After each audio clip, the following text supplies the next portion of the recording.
Hey, what's up, Clashers? Turin 56 from iKonik here, bringing you another video in the iKonik Academy series, and this one is entitled How to Use Wall Breakers. Now, I know what you're thinking. Wall breakers are really easy to use. You just drop them, they go in there, and they blow up walls. Yes, and no. The reason why I decided to make this video is I see so many wall breaker fails early on in war attacks, specifically golem-based war attacks, and it is just devastating sometimes early on when one of the first things that you're doing is failing. The wall breaker fails have far-reaching implications. It's the butterfly effect. Jake from One Hive talks about this in a video of his butterfly effect in this game. It means that one little mistake that you make can have very far-reaching implications, whether it's a defense that you're not able to take down early, or a spell that you misdrop, or in this case, a wall that you're not able to break through so your golem can go inside. And in my opinion, the earlier on you make a mistake like that, the bigger the implications are. They become compounded as the attack goes on, and the wall breaker phase is very, very early in the attacks, so they need to go well, especially for golem based attacks. You need those golems to be moving forward, so that's why I'm making this video, hopefully so we can fine tune the wall breaker drops a little bit and get those attacks a little bit better. So in order to do that, first we want to fully understand the wall breaker AI, because not everyone may understand that. So let's take a look at the wall breaker AI. So here we've got this little chart here. Three main points that I want to cover on this. First point is the most important. One, wall breakers do not actually target the walls themselves. They target buildings behind walls. So they will aim at the closest building that is, quote, protected by walls. What does protected mean? Well, it's a little bit of a gray area, and we'll try to figure that out a little bit as we go along. But basically, if a building is behind walls, it's going to be protected, whether it's in a completely enclosed chamber or sometimes in a partially closed chamber. Second point, wall breakers will take the shortest route to their destination, although they will not go through the core of buildings that are along the way. So if you've got, for example, an army camp that's on the outside of this base, and you drop your wall breaker right behind it, it's not actually going to go right through the core of that. It's going to move and it's going to skirt around the edge of that. So that can change the pathing of the wall breaker. You need to be aware of that. And the third point is wall breakers do splash damage, so while they can smash through 2 layers of walls, their AI prefers to target sections of the wall that are only 1 layer thick for whatever reason. So if they have their choice between a double layer wall and a single layer wall that are kind of close to each other, they're always going to go for that single layer wall, so be ready for that. So let's just do a really quick little gameplay. We'll kind of show some examples of this, and what better area to show this gameplay than the nice controlled environment of the Goblin campaign. To the Goblin campaign! Alright, so this rather intimidating looking base is just going to help us demonstrate that these wall breakers will indeed go for the nearest building as opposed to the nearest section of wall. So I'll drop a wall breaker just slightly off center from this main wall here to show that it's going to go for that straw building, whatever that thing is. There we go. And just in case you don't believe me, there. Heading for the nearest building, not the nearest wall. Now this base is going to help demonstrate how crazy the gray area here is on what is protected and what is not. Now this is clearly all just one big open chamber, but if I drop my wall breaker down on this this south corner here, it's not going to head up towards the actual nearest buildings. It's not going to go for these guys over here. It's actually going to go all the way back up here. It's going to target this building here because it sees that as protected as opposed to this, which is not. So let's give him room to work with a giant to distract, and then watch that happen. So a partially open chamber, but it still sees that as protected as far as the wall breaker AI is concerned. Good job, giant. Way to take out that cannon. So on this base here, we have a small section of, excuse me, get out of there, red little notice, a small section there of double walls, and then right next to it, section of single walls. So if I drop my wall breaker immediately behind that section of double walls, it's not going to push in and try to get to that elixir storage there. It's actually going to wrap around and try to get to the single layer of walls. So watch this. Oop, goes right around. For some reason the wall breaker AI prefers single layers to double layers, even though it can break through both. So this base here is going to prove that, yet again, that it truly is wall breakers targeting the nearest building and not the nearest wall or even the nearest closed structure that contains a building. It really is going to be the nearest building. So we'll just need a couple distractions here. Break through these first two chambers. That's what we all thought would happen. Now what happens if I drop one more wall breaker right in the center there close to that mortar? It's not going to go for the two cannons, obviously, because those chambers are no longer protected. The mortar's not protected either. And even though the chambers that hold those air defenses are closer than the one that contains the Goblin Town Hall, it's going to go for the Town Hall because that's the actual closest building. So let's give him another distraction. And there it goes, right towards the Town Hall.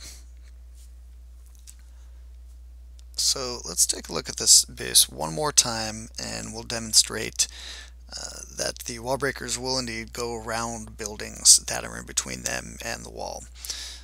So first let's just crack open that structure right there and distract with a couple giants. And now watch as these wall breakers go around the gold storage and the elixir storage. Right around them. Now it seems like a minor point, but it's important to know that they'll do that because that will oftentimes expose them to traps that they wouldn't normally be exposed to. Alright, so we've looked at a little bit of gameplay. We know how the wall breaker AI works now. We know how the troops are going to move around on the base. Now let's apply that to this. This is just a quick little chart, wall breakers versus splash damage. This is the splash damage that is going to be taking out your wall breakers no longer. It used to, but now that we know how the wall breaker AI works, this will never happen again, right? Of course. So at Town Hall 8 and Town Hall 9, you've got those level 5 wall breakers. They have 42 health points. That is not a lot at all. What you have to worry about is these level 7 wizard towers that'll do 52 damage per hit, and the level 6 mortars that'll do 45 damage per hit, and of course anything above that. One random stray little shot from either one of those is going to take out your wall breakers. At Town Hall 10, you're going to be using these big old level 6 wall breakers that have 54 health points, so you'll be able to dodge the level 7 wizard tower and the level 6 mortars, but you have to worry about those max wizard towers and then the level 7 and of course the level 8 mortars as well. So this is why most wall breakers fail, is because people drop them right on top of their golems. They send in their golems and then they send in the wall breakers right behind them on the same path, so any of this stray splash damage catches their wall breakers, just bad timing. But it's a good idea to not even try to time it So you're sneaking in between splash damages. You know, a good attacker is going to be targeting a different section of the wall than where the golems are. So let's take a look at some actual war gameplay and see how this can be done effectively. Alright, so let's go ahead and take a look at an example of an attack from war here. This is going to be a wall breaker fail, so this is what not to do. My apologies to Bubble Boy. I'm going to use this as an example, but it happens to all of us, so I'm trying not trying to pick on anybody here. So Bubble Boy wants to break into this chamber right here. It really doesn't matter where in this chamber the wall breakers hit, because wherever they go, that's where these golems are going to find their path. He's got 3 golems and he drops them on each of these defenses here. Now the golems are just like wall breakers in that they won't actually go through the middle of a defense if it's on the way to their target. They'll actually go around it. So this golem, even though it's dropped right here, it actually drifts a little bit inside, finds the gap, and ends up right around here. Unfortunately, that's exactly what happens to his wall breakers as well. He drops them about on the same location. They find that same gap and they come up to that same spot on the wall, and this wall, or this wizard tower, is able to take them out while he's targeting this golem as well. A better plan would have been to offset either the wall breakers or the golems. He could have set the wall breakers over here, and then it's a simple matter of timing the mortar. Or he could have offset the golem, bring the golem in from further left, and that makes this space wide open for these wall breakers. There won't be any splash damage at all coming from that direction. But unfortunately, that's not what happens. The golems go down and the wall breakers come down right behind the golems, and they get taken out right there by that wizard tower. And you can see how this really derails this attack, because now instead of having that chamber open and those 2 golems inside already, now it's going to take almost 20 more seconds for them to get inside. It's going to take all that DPS pounding on that wall before they can finally get inside. So on this attack, we're going to see how effective it can be for the wall breakers to just be slightly offset from the golems. So when I start the replay, we'll see a golem come in, and he's going to push in. He's going to target this archer tower, bang against that wall. That's going to bring him within range of this level 6 mortar, which can take out the wall breaker. So the wall breakers need to be slightly offset. They're dropped off to the left here, targeting that gold storage. They push right in, break that open. There's never any threat of them getting hit by that mortar.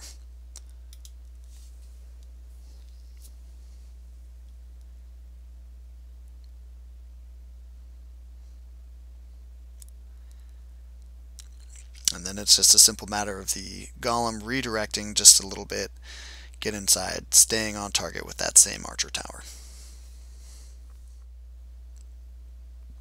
Alright, so similar thing going on in this attack here. In this attack, however, there's going to be 2 golems dropped at the same time. I want them both to go into this first chamber with all 3 of these defenses here. But there's 2 max wizard towers that are protecting those walls, so I know I have to be very careful about how I do this.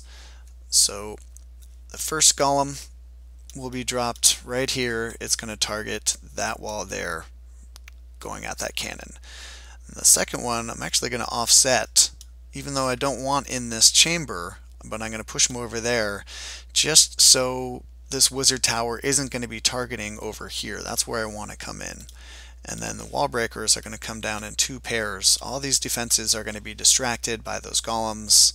The wall breakers are going to come in, and I'm going to open up 2 holes on this base, and then both of these guys are going to sneak around and come into the chamber where I want them.